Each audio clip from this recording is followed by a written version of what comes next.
ഞങ്ങളും ക്രൂശിക്കപ്പെട്ട ക്രിസ്തുവിനെ പ്രസംഗിക്കുന്നു. ദൈവത്തിന് സ്തോത്രം. യോനാ പ്രവാചകനെ ദൈവം തിരഞ്ഞെടുത്തതാണ്. യോനാ പ്രവാചകനെ ദൈവം തൻ്റെ വേല ഫലമേൽപ്പിച്ചതാണ്. ദൈവത്തിൻ്റെ നിയോഗം കിട്ടിയ ദൈവപുരുഷനാണ് യോനാ പ്രവാചകൻ. എന്തൊരു മഹാഭാഗ്യമാണത്! ദൈവത്തിൻ്റെ വചനം പറയാനുള്ള ഭാഗ്യം ലഭിച്ചു. ദൈവത്തിൽ നിന്ന് വചനം പ്രാപിച്ച് ആ വചനം ജനത്തിന് കൊടുക്കുവാനുള്ളതായ ഒരു ഭാഗ്യം പ്രവാചകൻ ലഭിച്ചു. പ്രവാചക ശുശ്രൂഷ അനുഗ്രഹമായ ശുശ്രൂഷ തന്നെയാണ്. ആളുകൾ ചിലർ എതിർക്കും, സ്വാഭാവികമായിട്ട് എതിർക്കും. പക്ഷേ ആ പ്രവാചക ശുശ്രൂഷ അത് ദൈവം കൽപ്പിച്ച ശുശ്രൂഷയാണ്, അത് ചെയ്യേണ്ടതാണ്. പക്ഷേ യോനാ പ്രവാചകൻ കപ്പലിൽ അടുത്തിട്ട് കിടന്ന് ഉറങ്ങിപ്പോയി. കപ്പിത്താൻ വന്നു, ക്യാപ്റ്റൻ അദ്ദേഹം വന്നു, ഈ ചെറുപ്പക്കാരനെ ഉണർത്തി. നീ എന്താണ് ഇങ്ങനെ കിടന്ന് ഉറങ്ങുന്നത്? എഴുന്നേറ്റ് ദൈവത്തെ വിളിച്ചപേക്ഷിക്കുക, നിൻ്റെ ദൈവത്തെ വിളിച്ചപേക്ഷിക്കുക. ഈ കപ്പൽ ഇപ്പോൾ മുങ്ങാൻ പോവുകയാണ്. ചരക്കെല്ലാം പുറത്ത് കളഞ്ഞു. ഇതിന് കപ്പൽ മുങ്ങാൻ പോവുകയാണ്, വലിയ ഭാരം. അതുകൊണ്ട് ചരക്കുകളെല്ലാം പുറത്ത് കളഞ്ഞു. നീ ഇങ്ങനെ അലസനായി കിടക്കുന്ന ഉറങ്ങേണ്ട സമയമാണോ ഇത്? നീ ഒന്നും കാണാതെ ഇങ്ങനെ നീ സുഖമായിട്ട് കിടക്കുന്ന ഉറങ്ങാമെന്നാണോ നിൻ്റെ വിചാരം? നീ കപ്പലിൻ്റെ അടുത്തിട്ട് കിടന്ന് ഉറങ്ങുന്നു, കുറച്ച് നേരം ഉറങ്ങാം. പക്ഷേ ഇത് കഴിഞ്ഞാൽ കപ്പൽ താണുപോയാലോ? നീ ഒരു കാര്യം, നീ എന്നിട്ട് ദൈവത്തെ വിളിച്ചപേക്ഷിക്കുക. ഞങ്ങളെല്ലാം നിലവിളിക്കുകയാണ്, പ്രാർത്ഥിക്കുകയാണ്. ഞങ്ങളെല്ലാവരും ഞങ്ങൾ അതാത് ദേവനോട് പ്രാർത്ഥിക്കുകയാണ്. നീയും നിൻ്റെ ദൈവത്തെ വിളിച്ചപേക്ഷിക്കുക. യോനാപ്രവാചകൻ കണ്ണും തിരുമ്മി കയറി വന്നു. ഈ കപ്പലിന് കേടുവരാൻ കാരണം, ഈ വലിയ കോളിലൊക്കെ വരാൻ കാരണം ആരാണ് ഇതിന് കാരണം? അവർ ചീട്ടിട്ടു. ചീട്ട് യോനയ്ക്ക് വീണു. നോക്കണേ, യോനയുടെ പേരിലാണ് ചീട്ട് വീണത്. അപ്പോൾ യോനെ ഒരുത്തനാണ് ഈ വലിയ കെടുതിക്ക് കാരണമെന്ന് മനസ്സിലായി. സഹോദരങ്ങളെ, ഒരു കാര്യം ചിന്തിക്കൂ. ഓരോരുത്തർക്കും രക്ഷ കിട്ടാനുള്ള വഴി പറഞ്ഞു തരാം. ഞാൻ ഒരുത്തൻ മാറിയാൽ എൻ്റെ കുടുംബം മാറും. ഞാൻ ഒരുത്തൻ രൂപാന്തരപ്പെട്ടാൽ എൻ്റെ കുടുംബം രൂപാന്തരപ്പെടും. ഞാൻ ഒരുത്തൻ ശരിയായി നിന്നാൽ എൻ്റെ മക്കൾ രക്ഷപ്പെടും. ഞാൻ ഒരുത്തൻ ഭക്തിയോടെ ജീവിച്ചാൽ എൻ്റെ മക്കൾ രക്ഷപ്പെടും. ഞാൻ ഒരാൾ വിശുദ്ധിയോടെ ജീവിച്ചാൽ എൻ്റെ ഭർത്താവ് രക്ഷപ്പെടും. ഞാൻ ഒരാൾ സ്നേഹത്തോടും വിശുദ്ധിയോടും കൂടി ദൈവത്തെ ആരാധിച്ചുകൊണ്ട് ജീവിച്ചാൽ എൻ്റെ ഭാര്യയും കുഞ്ഞുങ്ങളും രക്ഷപ്പെടും. ഞാനൊരാളാണ് കുഴപ്പക്കാരൻ, ഞാൻ എന്നുള്ള ഒരു ബോധ്യം വരണം. ഞാനാണ് കുറ്റവാളി. എൻ്റെ കാഴ്ചപ്പാട് തെറ്റിയതാണ് കുറ്റം. ഞാൻ എന്നോട് പറഞ്ഞ കൽപ്പന ഞാൻ അനുസരിച്ചില്ല. ദൈവം എന്നോട് പറഞ്ഞത് കിഴക്കോട്ട് പോകാനാണ്, നിലവിലേക്ക് പോകാനാണ്. പക്ഷേ ഞാൻ പോകുന്നത് പടിഞ്ഞാറോട്ട് തർശീസിലേക്ക് പോകുന്ന കപ്പലിലാണ് കയറിയത്. ഞാനാണ് ഇതുവരെ തെറ്റ് ചെയ്തത്. ഞാൻ ഒരുത്തൻ കാരണം അനേകർക്ക് നാശം വരാൻ പോകുന്നു. സ്നേഹിതരെ, നിങ്ങൾ ധരിക്കൂ, നിങ്ങൾ ഒരാൾ കാരണം കുടുംബത്തിലെ സമാധാനം പോകുന്നുണ്ട്. ഒറ്റയ്ക്കൊരാൾ കാരണം. വേദപുസ്തകം പറയുന്നു, സമാധാനം ഉണ്ടാക്കുന്നവർ ഭാഗ്യവാന്മാർ, അവർ ദൈവത്തിൻ്റെ പുത്രന്മാർ എന്ന് വിളിക്കപ്പെടും. സമാധാനം ഉണ്ടാക്കുന്നവരായിരിക്കണം. പീസ് മേക്കേഴ്സ് ആയിരിക്കണം നാം. സമാധാനം ഉണ്ടാക്കുന്നവരായിരിക്കണം. Piece makers. നാം ഓരോരുത്തരും സമാധാനം ഉണ്ടാക്കുന്നവരായിരിക്കണം. നാം ജോലി ചെയ്യുന്ന സ്ഥാപനത്തിൽ നാം സമാധാനം ഉണ്ടാക്കുന്നവരായിരിക്കണം. നാം വീട്ടിൽ സമാധാനം ഉണ്ടാക്കുന്നവരായിരിക്കണം. നാം പ്രവർത്തിക്കുന്ന രംഗങ്ങളിലൊക്കെയും സമാധാനം ഉണ്ടാക്കുന്നവരായിരിക്കണം. ഒരിക്കലും നമ്മിൽ നിന്നൊരു പ്രശ്നം ഉണ്ടാകരുത്.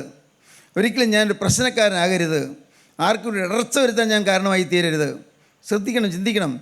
അനുഗ്രഹം കിട്ടാനുള്ള വഴിയാണ് പറയുന്നത്. ഞാൻ ഒരാളാണ് അബദ്ധത്തിൽ വീണത്, ഞാനാണ് തെറ്റ് ചെയ്തത്. ചീട്ട യോനയ്ക്ക് വീണു. ക്യാപ്റ്റൻ ചോദിച്ചു, എടാ മോനെ, നീ എന്താണ് ഇങ്ങനെ ചെയ്തത്? നീ ആരാ? നീ എവിടുത്തുകാരനാ? എവിടെ നിന്ന് വന്നു? വായിച്ചേ. നീ എവിടെ നിന്ന് വന്നു? എവിടുത്തുകാരനാണ്? നീ എങ്ങോട്ടാണ് പോകുന്നത്? ചീട്ട് യോനായ്ക്ക് വീണു. ചീട്ട യോനയ്ക്ക് വീണു. അവർ അവനോട്, ആരുടെ നിമിത്തം ഈ അനർത്ഥം നമ്മുടെ മേൽ വന്നുവെന്ന് നീ പറഞ്ഞു തരേണം. നീ പറയണം, ആരുടെ നിമിത്തമാണ് ഈ അനർത്ഥം എല്ലാം എല്ലാവർക്കും വന്നിരിക്കുന്നത്, നീ പറഞ്ഞു തരണം. നിന്റെ തൊഴിലെന്ത്? നിന്റെ തൊഴിലെന്ത്? നീ എവിടെ നിന്ന് വരുന്നു? എവിടെ നിന്ന് വരുന്നു? നിന്റെ നാടേത്? നാടേത്? നീ ഏത് ജാതിക്കാരൻ? ഏത് ജാതിക്കാരൻ എന്ന് ചോദിച്ചു. സ്തോത്രം. അപ്പോൾ യോനായിട്ട് മറുപടി കേട്ടോളേ. അതിനെ അവൻ അവരോട്, ഞാനൊരു എബ്രായൻ, കടലും കരയും ഉണ്ടാക്കിയ സ്വർഗീയ ദൈവമായ യഹോവയെ ഞാൻ ഭജിച്ചു വരുന്നുവെന്ന് പറഞ്ഞു. കടലിലും കരയുണ്ടാക്കിയ സ്വർഗീയ ദൈവമായ യഹോവയെ ഞാൻ ഭജിച്ചു വരുന്നു പറഞ്ഞത് വാസ്തവത്തിൽ ഭോഷ്കല്ലേ, നുണയല്ലേ പറഞ്ഞത്? ദൈവത്തെ ഭജിക്കുന്നവനാണോ? ദൈവത്തിൻ്റെ ആജ്ഞയ്ക്ക് വിരോധമായി നേരെ എതിരെ യാത്ര ചെയ്യുന്നവനല്ലേ. പക്ഷെ പറയുന്നത് ഞാൻ എബ്രായനാണ്, കടലും കരയുണ്ടാക്കിയ യഹോവയായ ദൈവത്തെ ഞാൻ ഭജിച്ചു വരുന്നു. നോക്കൂ, അവൻ്റെ ധാരണ തെറ്റ് ചെയ്യുമ്പോഴും അവൻ്റെ ധാരണ ഞാൻ ദൈവഭക്തനാണെന്നാണ്. തെറ്റ് ചെയ്തിരിക്കും ദൈവത്തിൻ്റെ വഴിയിട്ട് പോകുമ്പോഴും ധാരണ ഞാൻ ദൈവഭക്തനാണ്. കാരണം അങ്ങനെയാണ്. ഇന്ന് അനേകരും അങ്ങനെയല്ലേ? പള്ളിയിൽ പോകുന്നുണ്ട്, ഒരു ഞായറാഴ്ച മുടക്കുകയില്ല, വേണമെങ്കിൽ മാറാനെ പെരുന്നാൾ മുടക്കുകയില്ല. മാത്രമല്ല പള്ളിക്ക് കൊടുക്കേണ്ടതൊക്കെ ഇപ്പോൾ സക്രമത്തിൽ കൊടുക്കും, പള്ളിക്ക് കൊടുക്കേണ്ട ദശാംശം എല്ലാം കൃത്യമായിട്ട് കൊടുക്കും. പിന്നെന്താ കുഴപ്പം? പിന്നെ ഞാൻ 2 നേരം നമസ്കാരമുണ്ട്, കൃത്യമായിട്ട് നമസ്കാരമുണ്ട്, നോമ്പെല്ലാം നോക്കും. പിന്നെ ഞാൻ ദൈവത്തോട് തന്നെയല്ലേ. ഇങ്ങനൊരു തെറ്റിദ്ധാരണയിൽ അനേകരിൽ നിന്ന് മയം കിടക്കുകയാണ്. അനേകരും ഇന്ന് ദൈവം കൂടെ ഉണ്ടെന്നുള്ള ധാരണയിലാണ് പോകുന്നത്. ഞാൻ ചെയ്യുന്നതിൽ തെറ്റൊന്നും ഇല്ലെന്നുള്ള ധാരണയിലാണ് പോകുന്നത്. എനിക്ക് വേറെ തെറ്റൊന്നും പറ്റിയിട്ടില്ല, ഞാൻ വേറെ ഒന്നും ചെയ്തില്ല. ഞാൻ മദ്യപിക്കുന്നില്ലല്ലോ, ഞാൻ പുകവലിക്കുന്നില്ലല്ലോ, ഞാൻ കഞ്ചാവ് അടിക്കുന്നില്ലല്ലോ, ഞാൻ വലുതാത്ത ദുശീലങ്ങളൊന്നും എനിക്കില്ലല്ലോ, വലുതാത്ത ജീവിതം ഞാൻ നയിക്കുന്നത്, ആരുടെയും തട്ടിപ്പറിച്ചെടുക്കുന്നില്ലല്ലോ, കവർ ചെയ്യുന്നില്ലല്ലോ. എനിക്കെന്താ കുഴപ്പം? അനേകരിങ്ങനെ ചിന്തിച്ചു പോവുകയാണ്. സ്നേഹിതരെ, അങ്ങനെ ചിന്തിച്ച ഒരു മനുഷ്യനാണ് ഞാൻ അങ്ങനെയായിരുന്നു. ഞാനൊരു ഒരു സ്വയം ഒരു പരീക്ഷ തന്നെയായിരുന്നു. പരീക്ഷ എന്ന് പറഞ്ഞാൽ ഒരു ദൈവസന്നിധിയിൽ മാന്യനെ പോലെ നിൽക്കുന്നു എന്ന് ഭാവിക്കുന്നയാൾ. പക്ഷേ എൻ്റെ അകത്ത് വൈരാഗ്യം ഉണ്ടായിരുന്നു, പകയുണ്ടായിരുന്നു, അശുദ്ധ വികാരങ്ങളുണ്ടായിരുന്നു, മ്ലേച്ഛമായ മോഹങ്ങളുണ്ടായിരുന്നു, അനേകം കാര്യങ്ങൾ, ചിന്താകുലങ്ങളുണ്ടായിരുന്നു, പലതരത്തിലുള്ളതായ പാവങ്ങൾ എൻ്റെ അകത്തുണ്ടായിരുന്നു, പുറമേ ഒന്നുമില്ല. ഭാഗ്യവശാൽ മദ്യപിക്കാനോ പുകവലിക്കാനോ ചീട്ട് കളിക്കാനോ അതല്ലെങ്കിൽ വെറുക്കൂത്തുകൾക്കോ ഒന്നും പോകാനിട വന്നിട്ടില്ല. കൂട്ടുകാരില്ല, അങ്ങനെയൊന്നും ഉണ്ടായിട്ടില്ല. അരുതാത്ത കൂട്ടുകാരില്ല, ചീത്ത ശീലങ്ങളും ഉണ്ടായില്ല. 2 നേരം നമസ്കാരമുണ്ട്, കുമ്പിട്ട് നമസ്കരിക്കുന്ന നമസ്കാരമുണ്ട്, എല്ലാ ഞായറാഴ്ചയും പള്ളിയിൽ പോകും, പള്ളി കാര്യങ്ങളൊക്കെ ഉള്ള ശ്രദ്ധയാണ്. നോമ്പ് നോക്കും, കൃത്യമായിട്ട് നോമ്പ് നോക്കും. നോമ്പിൻ്റെ ദിവസങ്ങളിലൊക്കെ എന്തൊരു പ്രത്യേക പ്രാർത്ഥനയൊക്കെ ആയിട്ട് എന്തൊരു രസമായിരുന്നു. വാസ്തവത്തിൽ രസം എന്ന് വെച്ചാൽ അതൊരു ഒരു ആഹ്ലാദത്തിൻ്റെ അനുഭവമായിരുന്നു. പ്രത്യേക പ്രാർത്ഥനകൾ, കഷ്ടാനുഭവിച്ചിലെ പ്രത്യേക പ്രാർത്ഥനകൾ, ഇതെല്ലാമായിട്ടങ്ങനെ ഒരു പള്ളി ഭക്തനായിട്ട് കഴിഞ്ഞു കൂടുകയായിരുന്നു. ഞാൻ എൻ്റെ ഹൃദയത്തിലുള്ളതായ തിന്മകളെ നോക്കിയില്ല, അങ്ങനെ ഉണ്ട് എന്ന് പോലും എനിക്ക് തോന്നിയില്ല. പക്ഷേ ദൈവത്തിൻ്റെ പരിശുദ്ധാത്മാവൻ തൊട്ടപ്പോൾ എനിക്ക് മനസ്സിലായി എൻ്റെ ആത്മാവ് മരിച്ചിരിക്കുന്നതെന്ന്. പരിശുദ്ധാത്മാവിൻ്റെ വചനം കേട്ടപ്പോൾ എനിക്ക് മനസ്സിലായി എൻ്റെ ആത്മാവ് മരിച്ചിരിക്കുന്നു. ഇനി ഞാൻ മരിച്ചാൽ ദൈവരാജ്യത്തിൽ പോവുകയില്ല എന്ന് എനിക്ക് മനസ്സിലായി. ദൈവത്തിന് സ്തോത്രം. പരിശുദ്ധാത്മാവ് ചെയ്ത വലിയൊരു അനുഗ്രഹമാണത്. വചനത്തിൽ കൂടി എന്നോട് സംസാരിച്ചു. ലാസർ മരിച്ച് ശവക്കല്ലറിൽ കിടക്കുന്നത് പോലെ ഞാൻ മരിച്ച് ജീർണിച്ച് ഞാൻ കിടക്കുകയാണ് എന്നെനിക്ക് മനസ്സിലായി. അന്ന് ലാസറിൻ്റെ കാര്യമാണ് ആ സുവിശേഷം പ്രസംഗിച്ചത്. അദ്ദേഹം പറഞ്ഞു, കല്ലറയ്ക്ക് പുറത്ത് ദുർഗന്ധമില്ല, കല്ലറയ്ക്ക് പുറത്ത് യാതൊരു അഴുക്കുമില്ല, കല്ലറയ്ക്ക് പുറത്ത് ഒരു തരത്തിലുള്ളതായ വിഷമതകളും ഇല്ല. എന്നാൽ കല്ലറയ്ക്ക് അകത്ത് ദുർഗന്ധമുണ്ട്, അകത്ത്. അദ്ദേഹം പറഞ്ഞു, ഈ പള്ളിയിൽ ഇപ്പോൾ ഇരിക്കുന്ന ചിലർ പുറമേ യാതൊരു പാവവും ഇല്ല, സിനിമയോ വേണ്ടാതനങ്ങളോ അഴുക്കായ ശീലങ്ങളോ ഒന്നുമില്ല. പക്ഷേ അവരുടെ ഹൃദയത്തിൽ ചിലരോട് നീരസം, ചിലരോട് ഇഷ്ടക്കുറവ്, ചിലരോട് മുഷിച്ചിൽ, ചില കാര്യങ്ങളിൽ വാശിപിടുത്തം, ദുർവാശി എല്ലാം ഉള്ളവർ, കോപം, ഇതെല്ലാം ഉള്ളവർ, അവരുടെ ആത്മാവ് മരിച്ചിരിക്കുകയാണ് എന്ന് അദ്ദേഹം പറഞ്ഞു. എന്നിട്ട് പറഞ്ഞു, അന്ന് യേശുക്രിസ്തു ലാസറിൻ്റെ കല്ലറയിൽ ചെന്ന് ലാസറെ പുറത്തു വരിക എന്ന് പറഞ്ഞപ്പോൾ മരിച്ച ലാസർ പുറത്തു വന്നു. അതുപോലെ ഇന്ന് രാത്രി ഈ ദേവാലയത്തിലിരിക്കുന്ന ഇങ്ങനെ പുറമേ ഭക്തന്മാരായി കാണുന്ന, പുറമേ ഭക്തനെ പോലെ ഇരിക്കുന്നവർ, അവരെ കർത്താവ് വിളിക്കുന്നു, ലാസറയെ പുറത്തു വരിക, പേർ ചൊല്ലി വിളിക്കുന്നു. ഞാൻ ഞെട്ടിപ്പോയി. ഇതെൻ്റെ അവസ്ഥയാണല്ലോ. ഞാൻ തല താഴ്ത്തി, ഏറ്റവും തല താഴ്ത്തി. ഞാൻ വിതുമ്പലോട് പറഞ്ഞു, കർത്താവേ ഞാനാണ്, എൻ്റെ ആത്മാവ് മരിച്ചിരിക്കുന്നത് എനിക്ക് മനസ്സിലായി, അകത്തെല്ലാ തിന്മയുണ്ട്, പുറമേ വന്നില്ലെന്നേ ഉള്ളൂ. കർത്താവേ ഞാനിതാ താഴുന്നു. ലാസറിനെ ഉയർപ്പിച്ച യേശുവേ, അന്ന് ലാസറിനെ നീ പേർ ചൊല്ലി വിളിച്ചല്ലോ, എന്നെ നീ ഒന്ന് പേർ ചൊല്ലി വിളിക്കണമേ, എൻ്റെ പേര് പറഞ്ഞ് വിളിക്കണമേ. ദൈവത്തിന് സ്തോത്രം. ഞാൻ നോക്കുമ്പോൾ ആ പ്രസംഗം എൻ്റെ നേരെ ഇങ്ങനെ വിരൽ കൊണ്ടു വലിക്കുന്നു, ലാസറയെ പുറത്തു വരിക. ഞാൻ വീണ്ടും ഞെട്ടലോടെ താഴ്ത്തി. അന്ന് ഈ ജീവിതം യേശുവിന് കൈമാറി. ദൈവത്തിന് സ്തോത്രം, എൻ്റെ കർത്താവിന് സ്തോത്രം. അന്ന് ഈ ജീവിതം യേശുവിന് കൈകളിലേക്ക് കൊടുത്തു. ഞാൻ ഒന്നുകൂടി പറഞ്ഞാൽ, യേശു ഈ ജീവിതത്തിലേക്ക് എഴുന്നള്ളി വന്നു, ഞാൻ വിളിക്കാതെ തന്നെ. പ്രിയപ്പെട്ടവരെ, ഇന്ന് നിങ്ങൾ ചിന്തിക്കൂ, കൊടുങ്കാറ്റുകളുണ്ട് നിങ്ങളുടെ ജീവിതത്തിൽ, ചുഴലിക്കാറ്റുണ്ട്. നിങ്ങൾ കണ്ടുപിടിക്കണം, നിങ്ങളുടെ ജീവിതത്തിലെ പാപങ്ങളാണ് കൊടുങ്കാറ്റിന് കാരണം. നിങ്ങൾ ഒരാൾ കാരണമാണ് കുടുംബം മുടിഞ്ഞുകൊണ്ടിരിക്കുന്നത്. നിങ്ങൾ ഒരാൾ കാരണമാണ് കുടുംബത്തിൽ സമാധാനം നശിച്ചുകൊണ്ടിരിക്കുന്നത്. നിങ്ങൾ ഒരാളുടെ ജീവിതത്തിലെ പാകപ്പിഴകൾ കാരണമാണ് നിങ്ങളുടെ കുടുംബത്തിൽ അലോഹ്യം വന്നുകൊണ്ടിരിക്കുന്നത്. ഞാനൊരാൾ കാരണം. യോന പറയുകയാണ്, യോന അടുത്ത് പറയുന്നുണ്ട്, എൻ്റെ നിമിത്തം അവൻ അവരോട്, എന്നെ എടുത്ത് സമുദ്രത്തിലിട്ട് കളവീൻ, എന്നെ എടുത്ത് സമുദ്രത്തിലിട്ട് കളവീൻ, അപ്പോൾ സമുദ്രം അടങ്ങും. അപ്പോൾ സമുദ്രം അടങ്ങും. എൻ്റെ നിമിത്തം ഈ വലിയ കോൾ, ഈ വലിയ കോള് നിങ്ങൾക്ക് തട്ടിയിരിക്കുന്നു എന്ന് ഞാൻ അറിയുന്നു എന്ന് പറഞ്ഞു. ഞാൻ കാരണമാണ് പ്രശ്നം ഉണ്ടായിരിക്കുന്നത് ഞാൻ അറിയുന്നു. കപ്പലിലെ ചരക്കെല്ലാം പുറത്തു കളഞ്ഞാലും ഫലമില്ല. ഇവിടെ ഒരു കടാച്ചരക്ക് ഇവിടെ ഇരിപ്പുണ്ട്. ഈ കടാച്ചരക്ക് പുറത്ത് കളയണം. ദൈവത്തിന് സ്തോത്രം. ദൈവവേദലേ, നിൻ്റെ ജീവിതത്തിലെ എല്ലാ അലങ്കോലങ്ങളും മാറും. ഒരു അരുതാത്തൊരു സാധനകത്തിരിപ്പുണ്ട്, പാവമുണ്ട്. അതെടുത്ത് പുറത്ത് കളയണം. ഇന്ന് നിൻ്റെ ഹൃദയത്തിലുള്ളതായ പാവം പുറത്ത് കളഞ്ഞാൽ മാത്രമേ നിനക്ക് സ്വസ്ഥത കിട്ടുകയുള്ളൂ. യുവാവേ, നീ ചിന്തിക്കൂ, നീ മനസ്സിലാക്കൂ. നിൻ്റെ ധാരണ പോലല്ല. നിൻ്റെ ജീവിതത്തിൽ ഒരു സമാധാനം കിട്ടണമെങ്കിൽ, നിൻ്റെ ജീവിതത്തിൽ ഒരു സ്വസ്ഥത കിട്ടണമെങ്കിൽ, നിനക്കൊരു മുന്നേറ്റം കിട്ടണമെങ്കിൽ, നിനക്കൊരു ഭാവിയുടെ ഉത്കർഷത്തിലേക്ക് വരണമെങ്കിൽ ഒരേ ഒരു പോംവഴി, നിൻ്റെ അകത്തുള്ള പാവത്തെ എറിഞ്ഞു കളയുക, പാവത്തെ കടപുഴക്കി എറിഞ്ഞു കളയുക. അനേകരുടെ ജീവിതത്തിൽ നിന്ന് പാവം വാഴുന്നു. പാവം ഉള്ളതുകൊണ്ടാണ് കുടുംബം മുടിഞ്ഞുകൊണ്ടിരിക്കുന്നത്. ഒരു കാലത്ത് നല്ല തറവാടിത്തമുള്ള കുടുംബങ്ങൾ, നല്ല കുലീനത്തുമുള്ള തറവാടുകൾ, അതൊന്ന് മുടിഞ്ഞുകൊണ്ടിരിക്കും. എന്താണ് കാരണം? ഒരു കാലത്ത് നാട്ടിലെ ജന്മിമാരായിരുന്നു, അവരിന്ന് ക്ഷീണിതരായിക്കൊണ്ടിരിക്കും. എന്താണ് കാരണം? പ്രിയപ്പെട്ടവരെ, ഒരു കാലത്ത് നാട് വാഴുന്ന രാജാക്കന്മാരെ പോലെയുള്ളവരാരുണ്ടായിരുന്നു. പക്ഷേ ഇന്നോ എല്ലാം പോയി, ഐശ്വര്യം നശിച്ചു. കാരണം എന്താണ്? അകത്ത് കടാച്ചരക്കുണ്ട്, അത് എറിഞ്ഞു കളഞ്ഞില്ല. അകത്ത് പാവമുണ്ട്, അതിനെ മാറ്റിയില്ല. അകത്തുള്ള പാവത്തെ എറിഞ്ഞു കളയുക. ഈ അകത്ത് ഇരിക്കുന്ന പാവത്തെ എറിഞ്ഞു കളയാതെ നിനക്ക് സ്വസ്ഥത കിട്ടുകയില്ല. ഈ യോനായെ കടലിലേക്ക് എറിയാതെ ഈ കടൽ ശാന്തമാകുകയില്ല. യോനായെ എറിഞ്ഞു കളഞ്ഞേ പറ്റൂ. അനുസരണക്കെട്ടവനെ എറിഞ്ഞു കളഞ്ഞേ പറ്റൂ. അനുസരണക്കേട് എറിഞ്ഞു കളഞ്ഞേ പറ്റൂ. എന്തെല്ലാമാണ് നിങ്ങൾക്ക് പറ്റിയ അനുസരണക്കേടുകൾ? നിങ്ങൾക്ക് പറ്റിയ അനുസരണക്കേടുകൾ എന്തെല്ലാമാണ്? ഓരോന്നോരോന്ന് നോക്കൂ. ദൈവത്തിന് അതിനനുസരിച്ചിട്ടുണ്ടോ? ഞങ്ങളുടെ കടക്കാരോട് ഞങ്ങൾ ക്ഷമിച്ചതുപോലെ ഞങ്ങളുടെ കടങ്ങളും പാവങ്ങളും ഞങ്ങളോട് ക്ഷമിക്കണമെന്ന് പ്രാർത്ഥിക്കുന്നു. ആരോടെങ്കിലും നിങ്ങൾ ക്ഷമിച്ചിട്ടുണ്ടോ? തെറ്റ് ചെയ്തവരോട് നിങ്ങൾ ക്ഷമിച്ചിട്ടുണ്ടോ? കടക്കാരോട് ക്ഷമിച്ചതുപോലെ എന്നാണ് പറയുന്നത്. നിങ്ങൾ മനുഷ്യരോട് അവരുടെ കടങ്ങൾ ക്ഷമിച്ചില്ലെങ്കിൽ സ്വർഗ്ഗസ്നായ പിതാവ് നിങ്ങളോട് ക്ഷമിക്കുകയില്ല എന്നാണ് വേദപുസ്തകം പറയുന്നത്. അതുകൊണ്ട് പ്രിയപ്പെട്ടവരെ, ക്ഷമിച്ചിട്ടില്ല. ഇന്നും ചില വഴക്കുകളകത്തിരിക്കുന്നു, ഇന്നും ചില അകൽച്ചകളകത്തിരിക്കുന്നു, ഇന്ന് ചില വാശി അകത്തിരിക്കുന്നു, ചില കോപാക്രാന്തമായ പെരുമാറ്റകത്തിരിക്കുന്നു. പുറമേ കോപം കാണിക്കുകയില്ല, പക്ഷേ അകത്ത് പുകഞ്ഞുകൊണ്ടിരിക്കുകയാണ്, കോപം പുകയുകയാണ്. ഇല്ലേ? നിങ്ങൾ ചിന്തിച്ച് നോക്കൂ, നിങ്ങളുടെ ജീവിതത്തിലെ അവസ്ഥ എന്താണ്? ഇതകത്തുള്ളിടത്തോളം നിനക്ക് സ്വസ്ഥത കിട്ടുകയില്ല, നിൻ്റെ കുടുംബത്തിൽ സ്വസ്ഥത കിട്ടുകയില്ല, നിൻ്റെ മക്കൾക്ക് സമാധാനം കിട്ടുകയില്ല.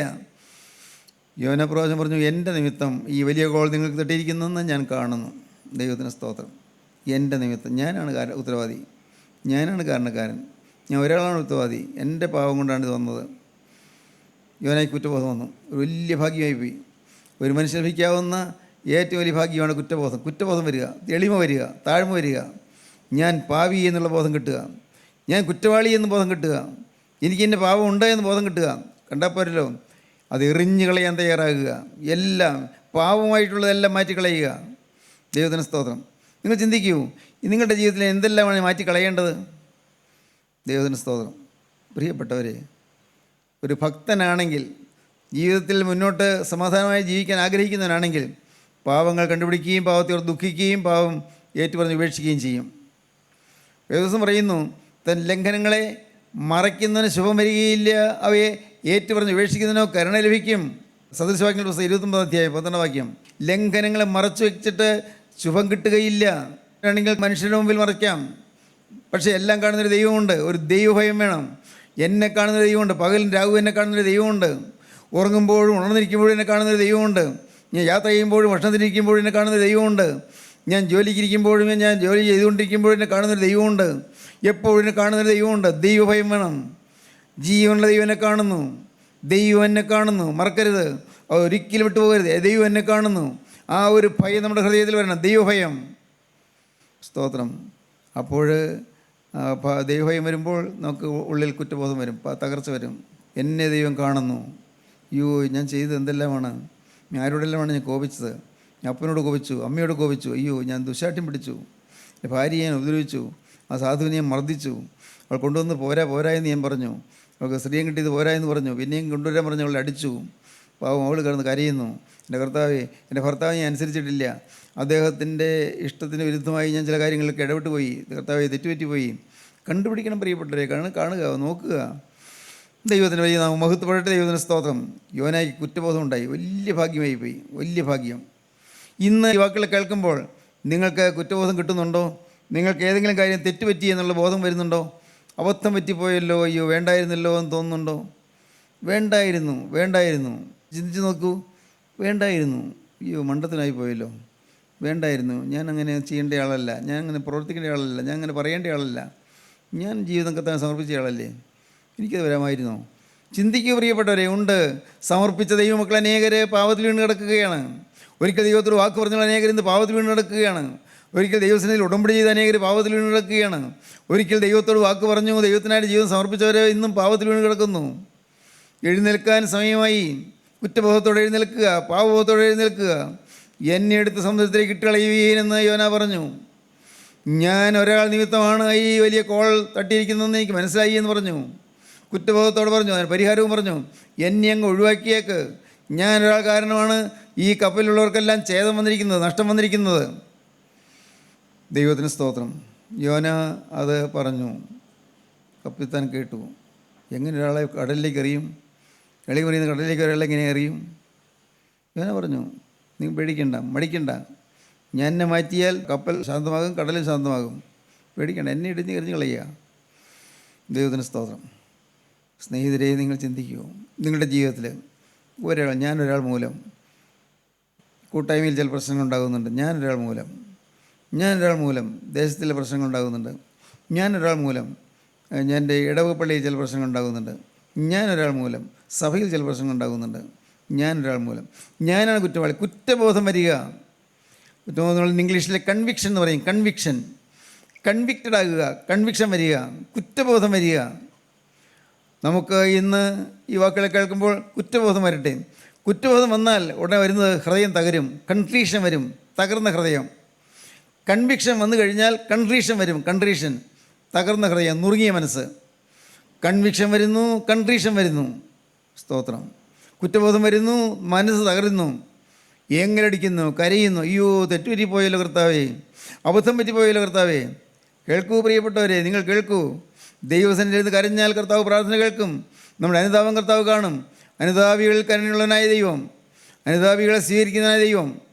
നാം പാടുമല്ലോ, ആഹ്വാനം ചെയ്യും പാവികളിൽ കൃപയെ വിലക്കാത്തോൻ ദേവാ, ആർദ്രതയാൽ കോപത്തിൻ വടിയും താടനവും നീക്കിയിടണമേ. ആനന്ദൈശ്വര്യങ്ങളിലും മാസാബ്ദങ്ങളെ നൽകണമേ. ശ്രീവായുടെ വൻറൂഷ്മായ വിധ്വംസിക്കുക ദുഷ്ടനെ നിൻ ആർദ്രതയെ വാഴ്ത്തും ഞങ്ങൾ. കർത്താവേ, ഞാൻ വിളിച്ചപേക്ഷിക്കുന്നു. എൻ്റെ കർത്താവേ, എനിക്ക് ആനന്ദവും ഐശ്വര്യമുള്ളതായ മാസങ്ങളും ആണ്ടുകളും തരണമേ. മാസാബ്ദങ്ങൾ, മാസങ്ങളും ആണ്ടുകളും, ആനന്ദവും ഐശ്വര്യമുള്ളതായ മാസങ്ങളും ആണ്ടുകളും തരണമേ. ഞാൻ നിൻ്റെ വിശുദ്ധ ശ്ലീവായുടെ ചുവട്ടിൽ ഞാൻ വീണ് കിടന്ന് കരയുന്നു. കർത്താവേ, നിൻ്റെ ക്രൂശിൽ ചൊരിഞ്ഞ രക്തത്താൽ എന്നെ കഴുകി ഒടിപ്പാക്കണമേ, തെറ്റുകൾ പറ്റിപ്പോയി. അനുതാപത്തോട് പറയുന്നു, എനിക്ക് നീ പാപമോചനം തരുമ്പോൾ ഞാൻ നിന്നെ സ്തുതിക്കും. സ്തോത്രം. ദൈവത്തിന് സ്തോത്രം. സഹോദരങ്ങളെ, നിങ്ങളുടെ പാപത്തെ കണ്ടുപിടിച്ച് കരഞ്ഞാൽ നിങ്ങൾക്ക് രക്ഷ കിട്ടും. ഞാനൊരുത്തൻ കാരണമാണ് പ്രശ്നം. കുറ്റബോധം വന്നു, കൺവിക്ഷൻ കിട്ടി, കുറ്റബോധം വന്നു, കൺട്രീഷൻ വന്നു, അവൻ്റെ ഹൃദയം തകർന്നു. അപ്പോഴാണ് അവൻ പറയുന്നത്, അവൻ കൺഫസ് ചെയ്തു. കൺഫെഷൻ, ഏറ്റുപറഞ്ഞു. കൺഫെഷൻ, ഏറ്റുപറഞ്ഞു. നിങ്ങളുടെ ജീവിതത്തിൽ ഒരു പുതുക്കത്തിന് നിങ്ങൾ ആഗ്രഹിക്കണം. ഒന്നുപോയി പാവങ്ങൾ ഏറ്റുപറഞ്ഞ് ഉപേക്ഷിക്കാൻ തയ്യാറാകണം. ഉപേക്ഷിക്കണം. ഭാര്യ ചെയ്ത കാര്യങ്ങൾ ഭർത്താവിനോട് പറയണമെന്നില്ല, ഭർത്താവ് ചെയ്ത കാര്യങ്ങൾ ഭാര്യയോട് പറയണമെന്നില്ല. അതിനുള്ള വ്യവസ്ഥയുണ്ട്, വേദപുസ്തകത്തിൽ വ്യവസ്ഥയുണ്ട് എങ്ങനെയാണ് ഏറ്റു പറയേണ്ടതെന്ന്. യോശുവയുടെ പുസ്തകം 7-ാം അധ്യായം 19-ാം വാക്യത്തിൽ വ്യക്തമായ വ്യവസ്ഥയുണ്ട് എങ്ങനെയാണ് ഏറ്റു പറയേണ്ടതെന്ന്. യോശുവ ആഖാനോട്, മകനെ, ഇസ്രായേൽ ദൈവമായ യഹോവയ്ക്ക് മഹത്വം കൊടുത്ത് അവനോട് ഏറ്റുപറക. ദൈവത്തോട് ഏറ്റു പറയുക. ഇസ്രായേൽ ദൈവമായ യഹോവയ്ക്ക് മഹത്വം കൊണ്ട് ദൈവത്തോട് ഏറ്റു പറയുക. നീ എന്ത് ചെയ്തുവെന്ന് പറക. നീ എന്ത് ചെയ്തു എന്ന് കൃത്യമായി നീ പറയുക. എന്നോട് മറച്ചു വെക്കരുത് എന്ന് പറഞ്ഞു. എന്നോട്, ദൈവത്തിൻ്റെ അഭിഷിക്തനായ എന്നോട് നീ മറച്ചു വെക്കരുത് എന്ന് പറഞ്ഞു. സ്തോത്രം. ദൈവത്തോട് അനുതാപത്തോട് ഏറ്റുപറഞ്ഞ് ഹൃദയം നൊന്ത് കരഞ്ഞിട്ടേ നിങ്ങൾ പട്ടക്കാരൻ്റെ അടുത്ത് ചെന്ന് ഏറ്റു പറയാൻ പാടുള്ളൂ. അല്ലാതെ വെറുതെ പേരിന് പോയി അച്ഛൻ്റെ മുമ്പിൽ മുട്ടുകുത്തിയിട്ട് അച്ഛൻ തലയിൽ കൈവച്ച് നെറ്റിയിൽ 3 പ്രാവശ്യം കുരിശ് വരച്ച് പിതാവിൻ്റെ പുത്രൻ്റെ പരിശുദ്ധാത്മാവിൻ്റെ നാമത്തിൽ എന്ന് പറഞ്ഞ് കുരിശ് വരച്ച് കഴിഞ്ഞാലൊന്നും പാവം പോവുകയില്ല. നിങ്ങൾ ആദ്യം ചെയ്യേണ്ടത് എന്താണ്? നിങ്ങൾ തനിയേരും ദൈവസനിൽ ഏറ്റു പറയണം. തന്നെത്താൻ പാപത്തെ ഓരോന്നോരോന്നായി കണ്ടുപിടിച്ച് ഏറ്റു പറയണം. എന്നിട്ട് നിങ്ങൾ കർത്താവിൻ്റെ അഭിഷിക്തൻ ഇത് ഈ പറയുന്ന പാവം കേൾക്കാനും അതിനെക്കുറിച്ച് അത് വാസ്തവമായി അനുതാപമാണോ എന്ന് തിരിച്ചറിയാനുമുള്ള വിവേചനപരമുള്ള പുരോഹിതൻ്റെ അടുക്കൽ നിങ്ങൾ ഏറ്റു പറയണം. ദൈവത്തിന് സ്തോത്രം. നിസ്സാരമൊന്നുമല്ല, രക്ഷപ്പെടാനുള്ള മാർഗമാണ്. യോന ഏറ്റു പറഞ്ഞു. 1 കൺവിക്ഷൻ, കുറ്റബോധം. 2 കൺട്രീഷൻ, തകർന്ന ഹൃദയം. 3 കൺഫെഷൻ. ദൈവത്തിന് സ്തോത്രം. 4ാമത്തെ കാര്യം യോന ഏറ്റു പറഞ്ഞു കഴിഞ്ഞപ്പോൾ അത് യോനയ്ക്ക് പുതിയൊരു നിയോഗം കിട്ടി. യോനയ്ക്ക് കമ്മീഷൻ നിയോഗം കിട്ടി. നിങ്ങൾ ഒന്ന് ചിന്തിക്കൂ, ഇന്ന് എൻ്റെ ജീവിതത്തിലൊരു വഴിത്തിരിവാകണം. ഇന്ന് എൻ്റെ ജീവിതത്തിൽ കർത്താവേ, ഇതുവരെ വന്ന വഴിയിൽ നിന്ന് തിരിഞ്ഞൊരു വഴി പോകാൻ തക്കവണ്ണം എനിക്കൊരു ഭാഗ്യം തരണം. കർത്താവേ, എൻ്റെ ഹൃദയത്തിൽ കുറ്റബോധം തരണം. പാപത്തെ ഓർത്ത് നെടുവീർപ്പെടാനുള്ളതായ കൃപ തരണം. ഓരോ പാവവും എണ്ണി ഓർത്ത് അനുഭവിക്കാനുള്ളതായ ഭാഗ്യം തരണം. അനുതാപത്തോടെ ഞാനിതാ വരുന്നു. കർത്താവേ, തകർന്ന ഹൃദയത്തോടെ ഞാനിതാ വരുന്നു. എൻ്റെ കർത്താവേ, എന്നോട് നീ മനസ്സറിയണം. ഞാനെല്ലാം ഏറ്റു പറയുന്നു. ഇനിയൊരു പുതിയ ജീവിതം നയിക്കാൻ ഞാൻ തീരുമാനിക്കുന്നുണ്ടോ? എങ്കിൽ ഭാഗ്യം. ഇനിയൊരു പുതിയ ജീവിതം വന്നതോ? എല്ലാം കർത്താവ് ക്ഷമിച്ചു തരും. കാരണം വേദപുസ്തകം പറയുന്നു, യേശുക്രിസ്തുവിൻ്റെ രക്തം സകല പാപം പോക്കി നമ്മെ ശുദ്ധീകരിക്കുന്നു. വിശ്വസിക്കുക. വിശ്വാസത്തോടെ നിങ്ങൾ പ്രാർത്ഥിക്കുക. കർത്താവ് പാപം ക്ഷമിച്ചു തരും. കഴിഞ്ഞതെല്ലാം പോക്കി തരും. കഴിഞ്ഞതെല്ലാം ക്ഷമിച്ചു തരും. കർത്താവിന് തിരുരക്തത്താൽ കഴുകൽ തരും. യേശുക്രിസ്തു ക്രൂശിൽ മരിച്ചത് എൻ്റെ പാപത്തിൻ്റെ പരിഹാരത്തിനാണ്. നിങ്ങൾ വിശ്വസിക്കൂ. എൻ്റെ പാപം എന്നിൽ നിന്ന് മാറ്റിക്കിട്ടുന്നതിന് വേണ്ടി കർത്താവായ യേശു എനിക്ക് വേണ്ടി ശിക്ഷയേറ്റു. ഞാൻ ഏൽക്കേണ്ട ശിക്ഷയാണ് യേശു വഹിച്ചത്. വിശ്വസിക്കുക. യേശുക്രിസ്തുവിൻ്റെ രക്തം സകല പാപം പോക്കി ശുദ്ധീകരിക്കുന്നു. വിശ്വസിക്കുക. നിങ്ങൾ തന്നെ സമർപ്പിക്കുക. എന്നിട്ടോ നിങ്ങൾ പുതിയ ജീവിതം തുടങ്ങുക. ദൈവത്തിന് സ്തോത്രം. 1 കൺവിക്ഷൻ, കുറ്റബോധം. 2 കൺട്രീഷൻ, തകർന്ന ഹൃദയം.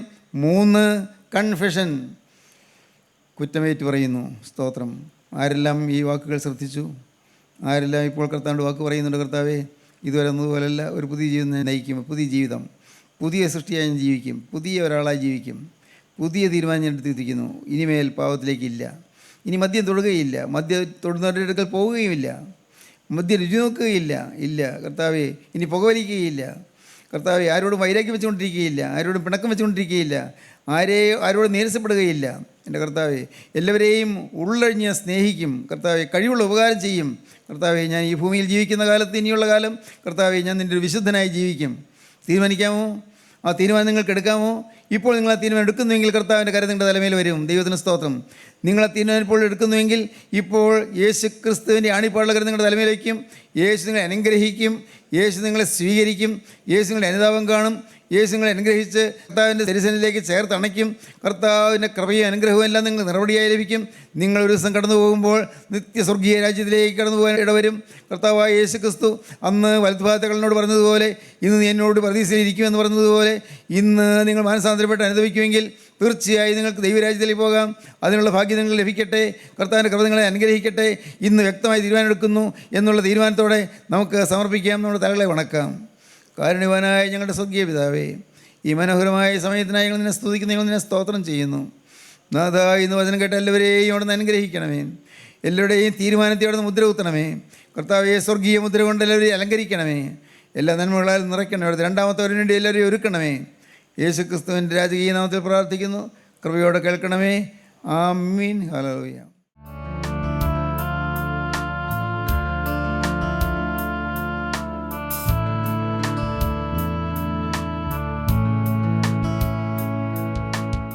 അമൃതധാര എല്ലാ ശനിയാഴ്ചയും രാവിലെ 6:30 മുതൽ 7 മണി വരെ നിങ്ങളുടെ സൺ സൂര്യയിൽ.